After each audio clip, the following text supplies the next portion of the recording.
Bueno, muchísimas gracias por la donación, muchísimas gracias a las personas que se están en estos momentos animando a comprar sus boletos. Y pues bueno, vamos ahora a escuchar la siguiente charla que está titulada como Voces, Ecos e Hibridación, transgresiones de lo real en las nuevas ciencia ficción y New Weird latinoamericanos. Tenemos aquí al frente a Julio Romano Obregón, para quien pido un aplauso, y a Rafael Tiburcio García. Ambos son editores de la revista Espejo Humeante. Y bueno, sobre ellos me gustaría mencionar que Julio Romano Obregón es licenciado en Ciencias de la Comunicación por la Universidad Autónoma del Estado de Hidalgo. Es maestro en Literatura Mexicana por la Universidad Veracruzana y doctor en Letras por la UNAM. Obtuvo el Premio Estatal de Cuento Ricardo Garibay 2013 por el Estado de Hidalgo con la obra No verás el alba. Ha publicado cuento, ensayo y crónica en revistas de México y de Estados Unidos. Ha sido reportero, corrector de estilo, editor de prensa, locutor, guionista radiofónico y ha impartido talleres de creación literaria. Actualmente es profesor investigador de tiempo completo en el área académica de Ciencias de la Comunicación de la Universidad Autónoma del Estado de Hidalgo y es miembro del Sistema Nacional de Investigadoras e Investigadores nivel candidato del CONACYT. Edita la revista Espejo Humeante, como ya lo he mencionado. Por otro lado, tenemos también presente a Rafael Tiburcio García, que es escritor, melómano, editor, docente y locutor. Es pedagogo y maestro en estudios humanísticos en literatura por el Instituto Tecnológico de Estudios Superiores de Monterrey. Ha colaborado en la revista de la Universidad de México, Marvin, Círculo de Poesía, Vocer, El Axioma, Anestesia, Cametza, Verso Inefable, La Hoguera y Melómano, así como en antologías de México, Chile, España y Estados Unidos. Edita la revista de ciencia ficción Espejo Humeante y es autor de la novela Rabia y Cari, editado por Segulda en 2015, y obtuvo una mención especial en el Premio Bellas Artes de Narrativa de Colima para obra publicada en 2016. Y de cuentos de bajo presupuesto también lo escribió, editado bajo el sello de Segulda en 2014. Premio de cuento Ricardo Garibay también en ese mismo año. Obtuvo el primer lugar en el Concurso Nacional de Literatura de Liste en 2018, así como una mención honorífica en el primer premio del libro de cuento Imaginación y Futuro 2021, organizado por Mexicona. Sin más, los dejo con ellos para esta charla.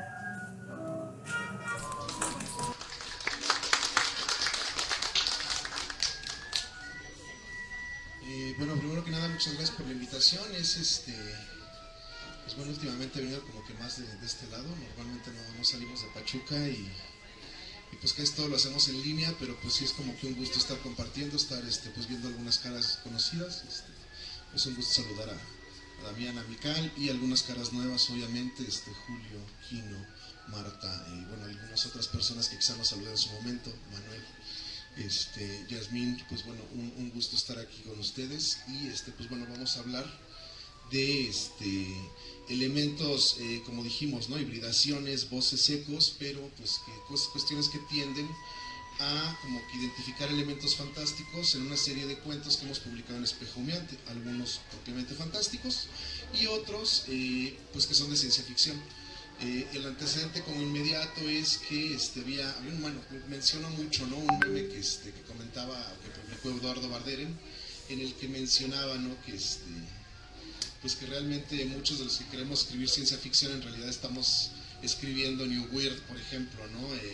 Entonces, en esta cuestión de tantas, pues por un lado hibridaciones, ¿no? Como el slipstream, el New Weird, el absurdo y demás, lo insólito, como que queremos como que identificar estos elementos y para eso elegimos un corpus de 7 cuentos publicados todos en Espejo Humeante, que a partir de un poco de esta clasificación que hace Omar Nieto en su libro de Teoría General de lo Fantástico, pues queremos como que ubicar estos cuentos en ese marco y obviamente platicar de ellos y por supuesto pues también comentar, y si se da la oportunidad de platicar también con ustedes algunas dudas sobre pues algunos cuentos clásicos que puedan ser como considerados desde un lugar o desde otro, y pues bueno, básicamente es eso. Entonces pues bueno, me presento a Rafael Tiburcio García y pues Julio, no sé, algo. Bueno, muchas gracias también por la invitación, primero a la librería Guillermo Tobar de Teresa, al colisionador, al gran colisionador de textos especulativos, de quien, bueno, este colectivo del que Rafael me ha dicho buenas cosas, me explicó más o menos qué hacen, qué han logrado, cómo se reúnen, cómo trabajan, y dije, va, le entro, ¿no? Muchas gracias por la invitación y por el espacio, y pues no sé, ¿comenzamos? ¿Comienzas o comienzas? Bueno, creo que quienes forman parte del colisionador y quienes conocen a Rafael, y que cuando llegué me di cuenta que no eran pocos, seguramente ya más o menos están familiarizados con el proyecto de Espejo Humeante, ¿no? Yo me incorporé a la revista como editor hace un par de años, no he podido colaborar en todos los números por cuestiones también de trabajo o de tiempo, pero las veces que lo he hecho me he encontrado que hay recepción de trabajos no solamente de México, que es en donde por lo menos 3 de los editores o 4 estamos, sino también de distintas partes de América Latina. Se han publicado también textos de España, creo que nada más nos falta que se publiquen textos que vengan de Filipinas y de Guinea Ecuatorial, ¿no? En cuanto a países de habla hispana, pero creo que es un proyecto que ha ido creciendo y creo que sobre todo dentro del mundo de ciencia ficción ha ido consolidándose más o menos, ¿no? Poco a poco, pero como todos los proyectos editoriales, van por buen camino. Consistentes, desde luego. Lento pero seguro. Lento pero seguro. Sobre lo fantástico, la ciencia ficción, el New Weird, lo que parece fantástico y no es, lo que hicimos Rafael y yo es revisar una serie de teorías, ¿no?, que han tratado de especificar, de precisar qué demonios es lo fantástico, ¿no? Y creo que uno de los puntos fundamentales es un texto que ya es muy clásico, que es el texto de Svetan Todorov, ¿no?, la introducción a la literatura fantástica, que ha sido criticado, ha sido cuestionado, ha sido revisado desde luego, pero creo que vale la pena mencionarlo, en tanto que es un texto pionero, es un libro relativamente breve, ¿no?, pero que nos permite por primera vez tener un panorama general de lo que se había dicho acerca de la ruptura con el realismo en cuanto a literatura, ¿no? Todorov además allí no solamente habla de cuento, también habla de novela, ¿no? Y eso justamente ha permitido que teóricos posteriores empiecen a ampliar la discusión que propuso, ¿no?, Todorov, ¿no? Roger Caillois, por ejemplo, también discute mucho acerca de qué es lo fantástico, qué no es lo fantástico, y en términos muy generales el punto de partida de donde sale Todorov es para proponer lo fantástico es, uno, tiene que haber una base realista, no, cosa que ha sido cuestionada por teóricos posteriores, y esa base realista, esas leyes que rigen el universo del cuento de la ficción, que en principio tendrían que ser las mismas leyes que rigen el nuestro, se ven socavadas por una irrupción que Todorov llama sobrenatural, ¿no? Eso es más o menos el principio que da entrada a entender qué es lo fantástico o cómo se entiende en principio la literatura fantástica, pero ha habido, desde luego, les digo, otras propuestas, otras revisiones. Y a partir precisamente de estas propuestas y de estas otras revisiones es que pues surgen estas dudas, ¿no? Esta primera clasificación de Todorov lo centra como en 3, digamos que pilares, ¿no? 3 extremos, ¿no? Que es lo maravilloso, lo propiamente fantástico y lo extraño. Pero pues bueno, una de las debilidades, ¿no?, que precisamente le notan, por ejemplo, creo que de las primeras fue Rosalba Campra, me parece, es esta situación de que ¿cómo se dice? Se limitan como una serie de lista de temas. Entonces, pues a partir de eso, pues bueno, los temas finalmente como lista pues terminan agotándose, y pues a partir de eso como que estos teóricos se van dando cuenta de que realmente existen como que otras formas de abordar lo fantástico que no tienen que ver propiamente con lo sobrenatural, que los llevan a cuestiones pues como de extrañamientos en lo real, y por supuesto también a tratamientos que son propiamente lingüísticos. Entonces a partir de eso, pues bueno, es de donde parte precisamente Omar Nieto, y pues él plantea que lo fantástico no puede ser considerado como tal como un género, sino que tendría que considerarse como un sistema. Ajá. Y a partir de ese sistema pues él propone, digamos que 3 momentos, y a partir obviamente también de esos 3 momentos 3 como formas, ¿no?, de desarrollo lo fantástico, que tienen también mucho que ver con esta clasificación que hace el propio Lauro Zavala. Lauro Zavala divide el cuento en clásico, moderno y posmoderno, cada uno con sus características. Y Omar Nieto, no sé si influenciado en parte también por él, digo, el propio prólogo, ¿no?, de Teoría de lo Fantástico, está, pues digamos que prologado por Lauro Zavala, entonces me imagino que ahí también hay una conexión en la que se propone lo fantástico como clásico, como moderno y como posmoderno, y cada uno tiene ciertas características. El fantástico clásico sería pues lo que entendemos propiamente como la irrupción de lo sobrenatural en lo natural, ¿no? Tiene que haber una especie de mente racional ahí que pues identifique todas estas cosas, y a partir de ese extrañamiento, de ese cuestionamiento, pues es que surge obviamente lo que es el relato fantástico. Posteriormente, en el moderno, es al revés, el paradigma de lo fantástico cambia. Tenemos un elemento sobrenatural que incide obviamente en la realidad, pero que tanto el narrador como el personaje no se ven sorprendidos, ¿no? Es una especie de naturalización de lo extraño. Y finalmente en lo posmoderno entramos a lo que es ya propiamente un simulacro, que depende obviamente de la ironía, del intertexto, de la propia conciencia o incluso autoconciencia, ¿no?, que hay del texto como texto, del narrador como narrador, del personaje como personaje, del artefacto literario en sí. Y a partir de todo eso es que lo fantástico posmoderno busca ser una especie de simulacro que devuelva como que esa capacidad de asombro. Incluso se llega a plantear que pues podemos ir como que más adelante de eso, y que debe de haber como nuevas formas de estar planteando lo fantástico actualmente. Y pues bueno, a partir de eso como que quisimos nosotros analizar precisamente en Espejo Humeante esta serie de textos que pues presentan estos elementos.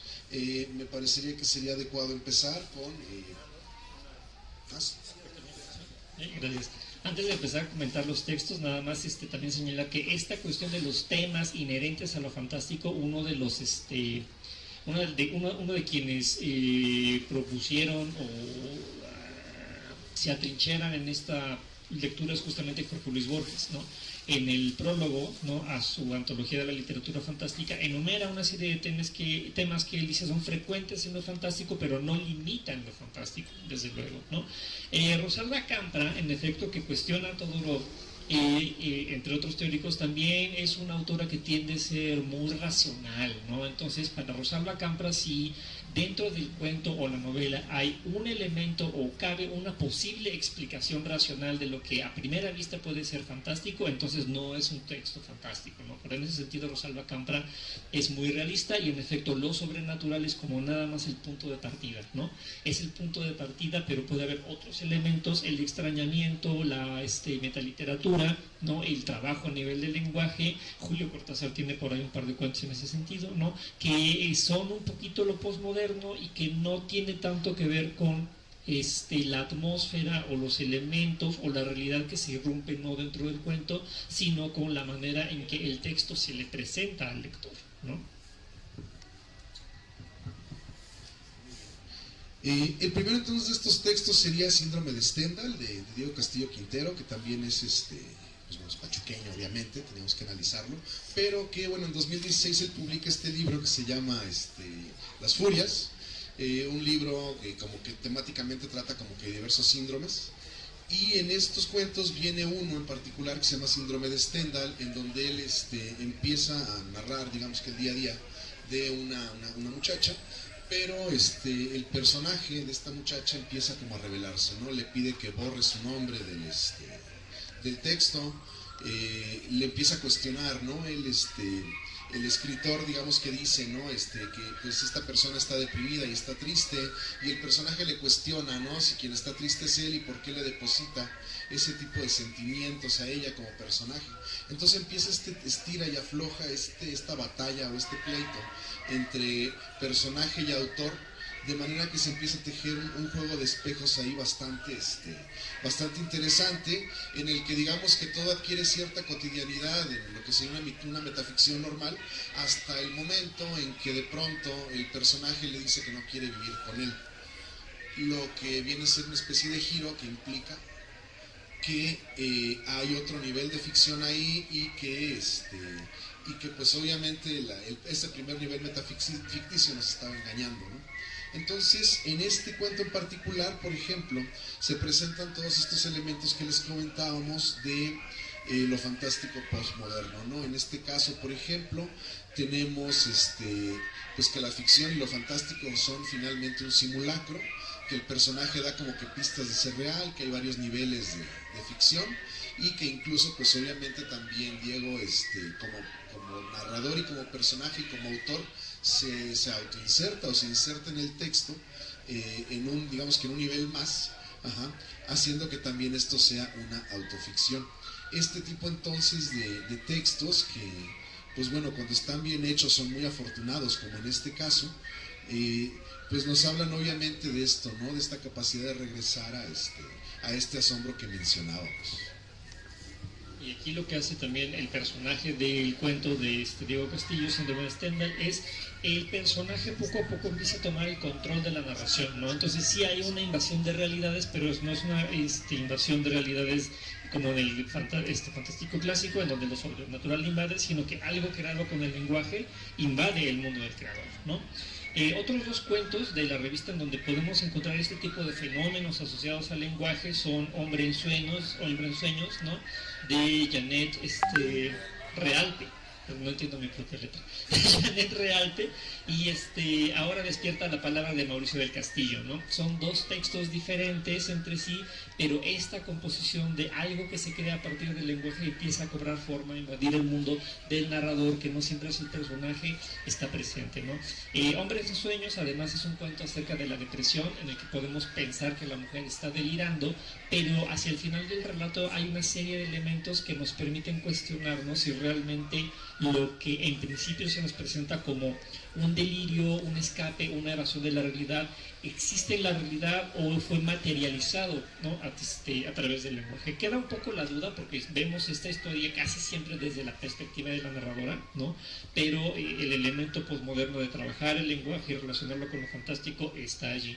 Y lo que hace Mauricio del Castillo en Ahora despierta la palabra también tiene que ver con eso. Es un cuento que a lo mejor explica demasiado la parte de teoría del lenguaje que da fundamento a la anécdota, pero en pocas palabras es un tipo al que le interviene en la cabeza y le borran algunas palabras, y con ese borrado de palabras se le borran también realidades, ¿no? Entonces el tipo interactúa con la realidad de una manera no convencional que genera justamente esa sensación de no necesariamente extrañamiento, sino que, ¿cómo decirlo? Empieza a ser asumida como una posibilidad teórica que por primera vez se ve concretada, ¿no? Sapir-Whorf, exactamente. Según la cual el mundo lo moldeamos o lo entendemos, mejor dicho, lo moldeamos a partir del lenguaje. Una teoría que también ha sido cuestionada, ¿no? Pero para efectos de este cuento es el punto de partida, ¿no? Me acordaba, por ejemplo, que no me acuerdo si en letón o lituano, ¿no? Tienen solamente una palabra para lo que nosotros definimos con muchas de ellas, ¿no? Que son cerro, montaña, monte, montículo, promontorio, volcán, cordillera. Ellos tienen una sola palabra para todo eso, ¿no? Eso quiere decir, sin embargo, que en Lituania o Letonia no hay todas esas formas. Sí las hay, pero la manera de relacionarse con ello es distinta, ¿no?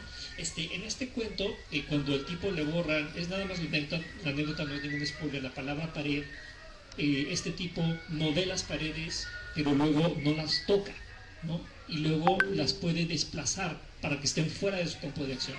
Entonces la relación que tiene con la realidad está intervenida por la manera en que su misma psique se ve intervenida y alterada, ¿no? Sobre estos dos cuentos, además, es muy interesante. Bueno, por ejemplo, Janet Realpe es una escritora ecuatoriana, que además, ¿no? O sea, al momento de tratar a este hombre que ella como que se inventa, ¿no? En su cabeza y empieza a vivir a través de él esta vida, llega a un punto en el que empieza como que a manifestarse este tema de la depresión, en el hecho de que el hombre empieza como que a maltratarla también, y empieza a poner el cuerno y empieza como a celarla. Entonces como que es esta forma, ¿no? De representar, y aparte de, pues bueno, evidentemente hay un discurso ahí pues que hace un discurso social en este caso, también está hablando de cómo la depresión le hace una especie de autosabotaje, ¿no? Entonces también se convierte en un texto que pues va adquiriendo varias capas, además del misterio que presenta. En el caso además de Mauricio del Castillo, que si mal no recuerdo también es parte del gran coleccionador, ¿no? Mauricio, además, ¿no?, de presentar esto que comentaba Julio, ¿no?, de la hipótesis de Sapir-Whorf, me parece que dice que pues la realidad se configura a través del lenguaje, pues que se toma como punto de partida. Hace también un tributo, ¿no?, precisamente a Philip K. Dick en un cuento que, si mal no recuerdo, se llama La hormiga eléctrica, en el que pasa lo mismo, ¿no?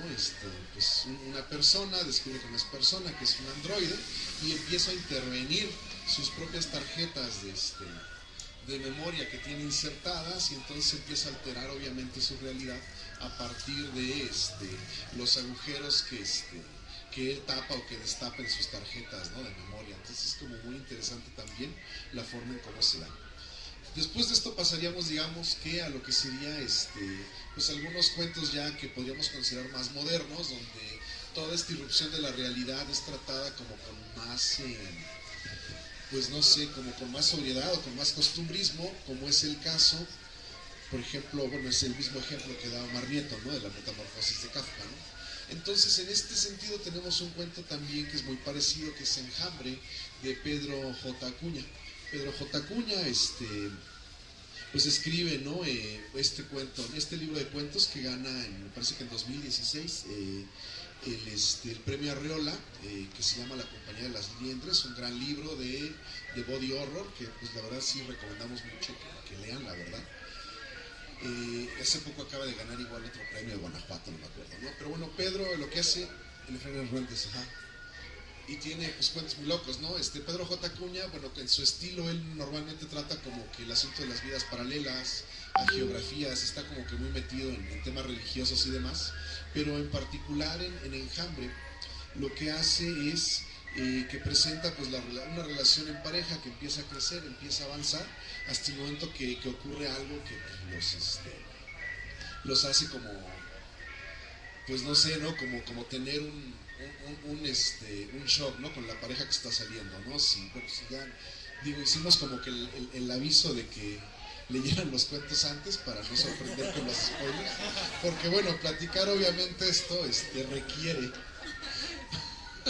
pues tener como que despedazado eso, ¿no? Entonces el punto es que lo que él descubre es que en algún momento en que va a besar a su pareja, a su novia, Carla, ella como que por un instante cuando está teniendo el orgasmo, me parece, se disgrega en miles de insectos, ¿no?, y se vuelve a integrar como un ser humano, y entonces a partir de ahí pues sí tenemos un primer elemento como sobrenatural en el que él se niega, ¿no?, a lo que pasa, pero poco a poco entiende que pues qué es lo que él está amando, ¿no?, a final de cuentas, que él la extraña, que es la persona con la que estaba imaginando su vida, que es finalmente la persona con la que quiere estar, y pues él obviamente termina regresando, ¿no?, con el enjambre, ¿no?, que es pues que es su novia Carla.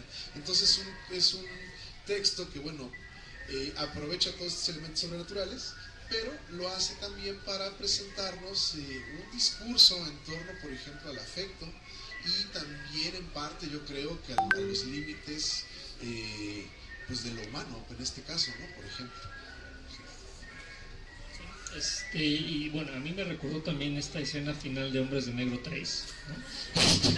En donde también el Boris, bueno, si no lo han visto, ¿no?, le ocurre algo parecido, ¿no? Al villano le ocurre algo parecido, ¿no? Pero también el hecho de que el personaje del cuento de Pedro Acuña no manifestara ninguna extrañeza, ¿no?, en algún momento, le da justamente a este relato una ruptura con lo que entendemos con lo sobrenatural, que espanta, que representa el mal, que representa lo inaudito, lo prohibido, lo que no debería estar ocurriendo, ¿no? Aquí en este cuento el fenómeno se asimila con bastante naturalidad. Otro de los cuentos que creo que es de los mejores de la selección es Rostros como granos de arena, de Gabriela Damián, ¿no?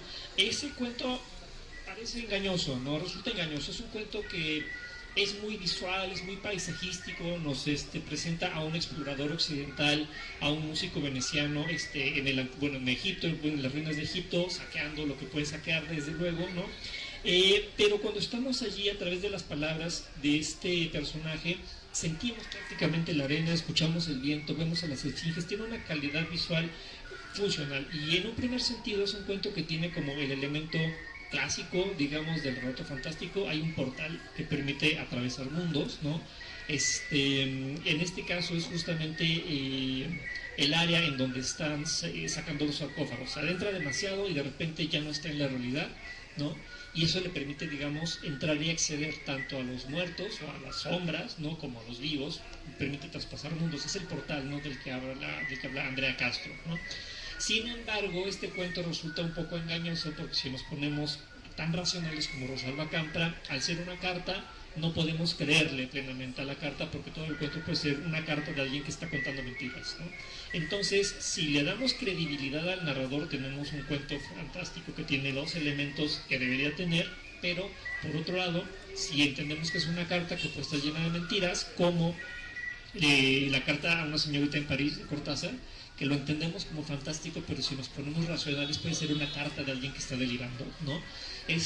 Tienen como ese sesgo, ese rasgo, ¿no? Entonces estos cuentos también nos permiten explicar estas excepciones, ¿no? Que señala Rosalba Campra, que dice: si cabe una explicación humana, entonces el cuento no es fantástico, pero eso no le quita el cuento calidad, realmente es un gran cuento. Sí, exactamente. Además de que, bueno, había también como que otra duda, ¿no? Que yo, planteaba precisamente con Julia hace unos días, ¿no? ¿Qué pasa, por ejemplo, con un libro como ¿no? La canción detrás de todas las cosas, de Gabriela Damián, en el que sí cada cuento funciona de manera independiente, pero ¿qué pasa cuando, por ejemplo, la canción de las dunas, que se menciona también en el cuento de Rostros como granos de arena, que es como una especie de motivo, ¿no? Que se va repitiendo a lo largo de todo el libro de Gabriela Damián, pues se presenta también en otros cuentos, ¿no? Estos límites que en un texto quedan acotados como fantásticos, se convierten, por ejemplo, en fantasía, o no se convierten en fantasía, o mantienen, digamos, que este tono fantástico a lo largo de todo el libro. Entonces son como que cuestiones que llaman la atención por ahí, ¿no? Era incluso algo que con esta discusión que igual tuvimos, ¿no? De si, por ejemplo, Harry Potter puede considerarse como fantástico o como fantasía, ¿no? La respuesta obvia es que es fantasía, pero pues hablábamos de que en Harry Potter existe un mundo oculto, ¿no? Un mundo sobrenatural, que es donde ocurre todo lo fantástico. Entonces pues queda como que esta duda de si sí es o no es, ¿no? A final de cuentas. Y en el caso de este cuento de Gabriela Damián, está escrito también utilizando estos procedimientos de simulacro, la epístola, la imitación del lenguaje del siglo XVI, de manera que también pasa a ser pues esto que Luckner llama una literatura postautónoma, porque está utilizando otro tipo de elementos ajenos a lo literario para describir lo literario, y entonces también se vuelve, a pesar de ser un cuento clásico, pues es al mismo tiempo un simulacro, ¿no? Entonces eso es como lo interesante de los alcances, ¿no? Que tiene la literatura fantástica, y que, bueno, obviamente al ser Espejomeante una revista de ciencia ficción, también encontramos algunos de estos elementos en ciertos cuentos, como por ejemplo en Marcos 16:15 de Martín Fragoso, en el que él presenta obviamente un viaje, ¿no? En una nave espacial, pero en esta nave espacial llevan una estatua que está llorando sangre, ¿no? Entonces está ocurriendo un milagro en una nave espacial enmarcado en la ciencia ficción. Ajá. El cuento también de Damián, del Rostro de Dios, me parece que también va por ahí, aunque bueno, si no lo publicamos, pero también como que va un poco por esa línea, ¿no? Entre unir lo que es la ciencia ficción más dura con un elemento que pues finalmente es como cuestionable. Y por supuesto, pues cerrar también con lo que sería el cuento de Scolopendra, que básicamente es un cuento de New Earth, como les comentábamos, pero en el que pasa lo mismo, ¿no? Esta colonia de terraformadores están en un planeta llamado el Nuevo Chak o New Chak, y a partir de una máquina misteriosa que encuentran en una cueva, cuando se les van acabando los recursos naturales, ellos van a la máquina, o bueno, entran a la cueva, piden algo y lo reciben, ¿no? Pero a cambio de eso, pues empiezan a morir las personas mientras, o sea, digamos que cada cosa que piden, como no sé, un purificador de agua, un purificador de aire, etcétera, un compresor de aire, les cuesta la vida de una persona, ¿no? Y entonces este cuento, que tiene un montón de paralelismos con la lotería de Shirley Jackson, pues empieza a presentar lo mismo, ¿no? Como que estos escenarios de barbarie, en donde la moral obviamente es cuestionada, precisamente a partir de cómo se presentan los elementos. Y bueno, además de esta parte, también podríamos añadir el hecho de que a la par de que se van dando estos como milagros en un entorno de ciencia ficción, también empiezan a crecer unas flores retorcidas que simulan a 100 pies. De ahí, bueno, de ahí el título de Escolopendra, ¿no? Entonces es un cuento, me parece que muy potente, de Marcos Macías Mier, que pues también vale como que mucho la pena que lean, y que en este caso, por ejemplo, pues bueno, lo enmarcábamos como en lo fantástico clásico, por el misterio, pues que es un cuento obviamente redondo, porque hay una reescritura de la lotería de Shirley Jackson, les decía, pero bueno, también habría como unos comentarios tuyos sobre eso, ¿no? Decías que no era eso, sino otra cosa. No, decía que además era otra cosa. Lo que encontré también en este cuento, que es un cuento base ciencia ficción, ¿no? Que también puede ser entendido como algo fantástico, porque lo que ocurre dentro de la cueva de los sacrificios no se explica, ¿no? Entonces, al no explicarse, queda una ambigüedad allí. Puede haber algo sobrenatural, ¿no? No perdamos de vista que es un cuento base ciencia ficción, ¿no? Pero también puede ocurrir una explicación racional, que dentro de esa cueva hay una civilización que es la nuestra, y que es la que le da los vestigios, los antibióticos, las máquinas humidificadoras, etcétera, a cambio de comida, ¿no? Cabe la explicación racional, cabe la explicación fantástica. El cuento es lo suficientemente ambiguo, ¿no?, como para permitir las dos lecturas. Pero por otro lado, este cuento, Escolopendra, de Marcos Macías, nos dice también que aún en el futuro lejano, aún cuando la tecnología, el tiempo, la conquista de otros planetas avance, vamos a seguir siendo primitivos, vamos a seguir sacrificándole vidas a los dioses, ¿no?, como lo hacemos en la antigüedad, y como desgraciadamente a través de las guerras, por ejemplo, lo seguimos haciendo ahora, ¿no?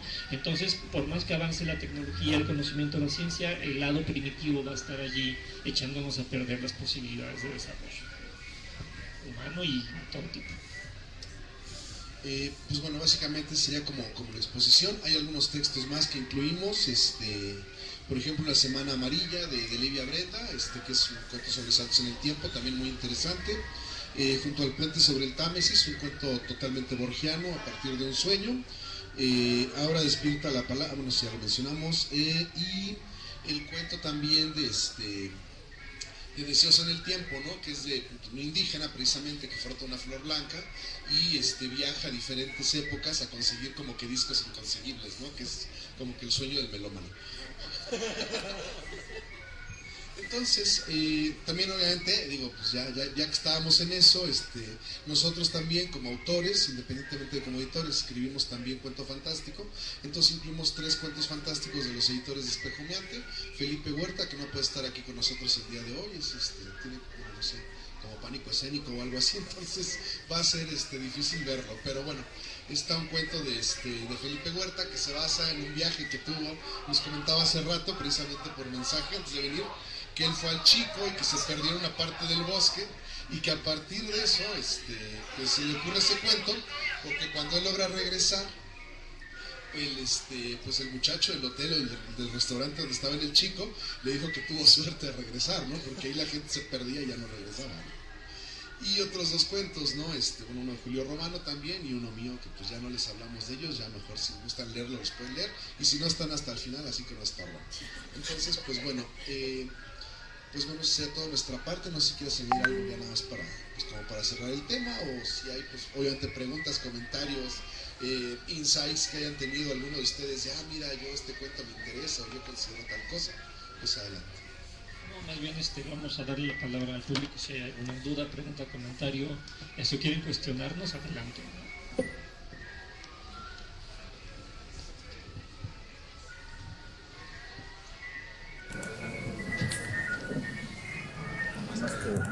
Les voy a informar también, no sería la primera vez. más que un comentario, tengo una pregunta.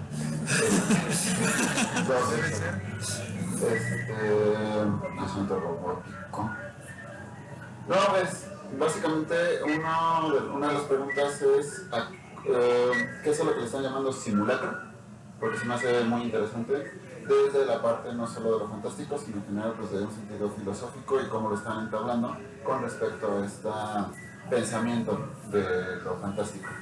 Esa es una. La otra es también preguntar por la noción de novum dentro de lo fantástico. Es decir, no solamente hay novum en ciencia ficción, sino que ya hay novum dentro de estas otras manifestaciones del fantástico que también pues están en la fantasía oscura y demás. Entonces me gustaría preguntar qué piensan al respecto de ello o desde dónde podrían lanzar algunas pistas para que pues, también lo podamos pensar. Contesto lo primero y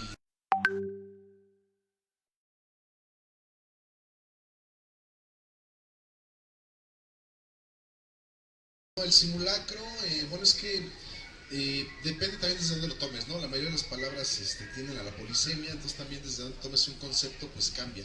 En el caso de la literatura en general, el concepto de simulacro viene a partir como de todos estos textos o de todos estos lenguajes que no son propiamente literarios, pero que la literatura los utiliza para simular. Por ejemplo, ¿no? En el Pierre Menard, precisamente de Borges del Quijote, Borges lo que hace es plantear un ensayo donde reseña un libro imaginario que nosotros leemos como cuento. El texto entonces formalmente o estructuralmente es un ensayo, pero al mismo tiempo es un cuento. Entonces eso convierte ese texto en un simulacro. El concepto entonces de simulacro como que se extiende, ¿no? a otro tipo de textos que hacen esto, ¿no? Por ejemplo en poesía, no sé, me parece que Kenneth Graham en la escritura no creativa, no recuerdo en cuál era, presentó, me parece que una serie de cartas o descripciones forenses del cuerpo, por ejemplo, de un muchacho afroamericano, y lo presenta como un poema, ¿no? Y obviamente, pues, bueno, aparte de toda la polémica que eso hace, pues bueno, te hace pensar como que cuál es el límite, ¿no? de lo literario o lo no literario, o hasta dónde puedes utilizarlo. En una novela es como que más común, ¿no? El hecho de utilizar diferentes retazos, diferentes piezas, diferentes tipos de textos como recortes periodísticos, crónica, epístola, ensayo para presentar como que una tesis. Bueno, una tesis me refiero a literaria, ¿no? Es una historia. Entonces el simulacro sería como ese uso, ¿no? Que se hace de esos elementos que son extraliterarios, porque pues la literatura no tiene como un lenguaje que sea propiamente literario, ¿no? Sino que puede tomar de donde se le dé la gana. Entonces eso sería como que el concepto de simulacro, que también se aplica obviamente a lo fantástico para presentar este tipo de obras que nos hacen cuestionar o reforzar, ¿no? la verosimilitud del texto que estamos leyendo. Y déjame checarlo. Yo la verdad lo del novum no lo sabía, de hecho ya lo anoté para ver, averiguar al respecto. Para complementar lo del simulacro, en mexicano, simulacro esa sería la mamada, ¿no? Jean Baudrillard, este filósofo y sociólogo francés, proponía la idea de simulacro como el hecho de aparentar hacer una cosa y en el fondo realmente estar haciendo otra. Esa es la postura que tiene Jean Baudrillard sobre el simulacro. Por ejemplo, tener un discurso de honestidad y anticorrupción y en el fondo ser corrupto, pero lo que la gente te va a comprar es el discurso, no tus acciones, ¿no? Por ejemplo, cuando compramos un determinado objeto, un carro, una marca deportiva, cierto tipo de ropa, lo compramos no porque necesitamos desplazarnos, sino porque, o vestirnos, sino porque ese objeto nos va a dar estatus o una imagen. Eso es a lo que Baudrillard llama simulacro, ¿no? Cuando lo aplicamos a la literatura, eso quiere decir presentar un texto como si fuera otra cosa, ¿no? Es lo que hace Borges, ¿no? Cuando hace, por ejemplo, ensayos o reseñas de libros que no existen. Es lo que hace Italo Calvino en Ciudades Invisibles, donde nos presenta crónicas o textos en forma de crónica, pero de ciudades que son inexistentes, ¿no? Es lo que hace el mismo Calvino en Sí, una noche de invierno, un viajero, ¿no? En el que estamos leyendo la novela de Calvino y el primer párrafo nos dice: usted está leyendo la nueva novela de Italo Calvino, y uno dice: ¿qué está pasando aquí? Y la novela se trata de un personaje que está buscando la novela de Italo Calvino, ¿no? Eso es algo simulacro, ¿no? Presentar una cosa, ¿no? Con un, digamos, una determinada fachada, pero cuya estructura, cuyos contenidos sean distintos. A lo mejor la poesía visual, ¿no? Que se presenta como un producto visual y simultáneamente como un producto poético, y a veces es las dos cosas, también cabe dentro de la idea de simulacro. Yo quiero dibujar o hacer poesía. No, quiero dibujar, pero lo presento como si fuera poesía. Más o menos por ahí va la idea del simulacro. No, bueno, y si me apuras también, incluso la propia Señal de Soledad también entra en esto, ¿no? Porque pues es lo que les comentaba, ¿no? O sea, lo que estamos leyendo nosotros, el texto que estamos leyendo, se supone que son las mismas notas que Melquiades escribe y que está leyendo el propio Aureliano mientras está leyendo su propia muerte al final, ¿no? Entonces eso hace que, por ejemplo, Cien años de soledad es un libro circular también en ese sentido y es una maravilla aparte. No he visto la serie, pero pues ahí luego me dice. Y bueno, ya chequé lo que hice sobre el Novum, así como pues por cómo lo entendí así en el Wikipediazo, o sea, tengo entendido que el Novum son como que los temas de la ciencia ficción, ¿no? Y me imagino que esto tendría que equipararse como a la lista de temas también, que normalmente pues se consideran en lo fantástico, que eso pues sería lo que comentábamos, que es como que una situación más clásica, ¿no? Que el hombre lobo, lo sobrenatural, el doble, el portal, los espacios liminales, tienden a ser como que esta lista de temas, pero que pues temáticamente también se agotan. Entonces a partir de eso, pues es que precisamente, ¿no? Las nuevas propuestas que hay de literatura fantástica, pues tienden a centrarse más bien en cuestiones ya como de lenguaje o de simulacro también. De esa manera, pues fantástico se vuelve obviamente cualquier cosa que pueda ser inusual, representada por ejemplo mediante el lenguaje. Entonces, pues voy a investigar obviamente más sobre eso, pero sí es como digamos que el estado del que partiríamos en este punto.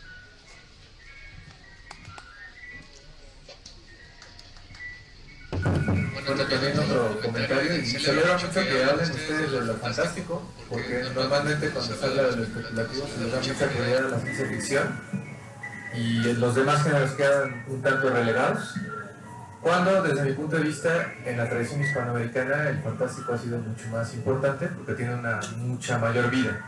Hablamos desde el siglo XIX y hay algunos incluso que dicen siglo XVIII y continúa. Y en cambio la ciencia ficción también por su desarrollo particular, porque es más nueva esta tradición, pues no tiene tanta historia y creo que es muy importante que en estos espacios también se hable de lo fantástico. Así que pues felicidades a ambos. Eso fue desde mi punto de vista muy bien planteado por los dos y qué bueno que se haga una selección y una lectura de cuentos, análisis de los textos que se han publicado en el Espejo Humeante. Quisiera preguntarles a cualquiera, pueden contestar cualquiera de los dos o los dos, como ustedes vean, ¿cómo piensan que es el panorama, digamos, a futuro, o partiendo del presente, por supuesto, no solo de la literatura especulativa, que es principalmente lo que se publica en esta revista y en otras, sino particularmente de lo fantástico? ¿Qué piensan? Desde mi punto de vista, también lo pregunto porque quiero como dar pie a la reflexión. Yo pienso que ahora escritores y escritoras, que no necesariamente escriben en géneros especulativos como los de este espacio, que son la ciencia ficción, sino también se continúa el fantástico, pues se ha combinado mucho con el horror. Por ejemplo, a las escritoras les gusta mucho, particularmente mujeres, combinar ambos registros y han tenido mucho éxito con ello. Weird también, yo diría. Entonces, ¿qué piensan ustedes? ¿Cuál es el panorama de la literatura actual fantástica? En particular, ¿no? Sería, digamos, que el mundillo, digamos que más cercano, más de nicho. Pues yo lo veo saludable, en general, como tú dices, ¿no? Por un lado, la mayoría, no todo, pero la mayoría del cuento de terror tiende a ser también fantástico. No es como una condición forzosa, pero es pues bueno, no si hay elemento sobrenatural, pues estamos hablando de que es fantástico, ¿no? No todo lo fantástico es de terror, pero sí mucho de lo que se escribe de terror tiende a eso. Entonces yo veo pues bastante saludable ese panorama en ese sentido. Hay muchísima escritura de terror en este momento. Hay sobre todo esto que llaman terror social, que a mí particularmente no me gusta tanto, pero pues que sí reconozco que siempre hay, como dicen, ¿no? Como garbanzos de a libra entre todo el panorama de lo que está escribiendo, y precisamente por eso y nada más por eso, pues creo que debería seguirse impulsando. En el caso de lo fantástico, pues no sé, es como complicado, ¿no? Porque se llegó incluso como que a anunciar una especie de agotamiento, ¿no? Ya pues de los temas y de los textos, pero yo creo que está bastante vivo, ¿no? O sea, sí es cierto como que su momento más fuerte lo tuvo en los 50, en los 60, con Borges, con Cortázar, con Bioy en Argentina, o acá en México posteriormente, ¿no? Con gente como el propio Salvador Elizondo, exactamente. Pero pues creo que, digo, mientras hayamos algunos aferrados que también sigamos como que buscando esto pues también, pues yo creo que va a seguir escribiéndose, ¿no? En este sentido. Y pues no sé si pudiéramos completar eso, digamos, con un panorama más como general. Sí, yo... Sí, a eso iba. Yo creo que mientras el mundo siga siendo horrible, la literatura tiene futuro. Porque va a haber más conflictos que podamos tratar y retratar, incluso proponer propuestas de solución a través de la literatura, pero voy a cerrar mi participación citando a Orson Welles, ¿no? Que en esta película El tercer hombre dijo, en la Italia de finales de la Edad Media, las guerras intestinas franco-lombardas, las luchas de poder, ¿no? El abuso de poder que hicieron los Borgia, los Medici, ¿y qué resultó de todo ello? El Renacimiento.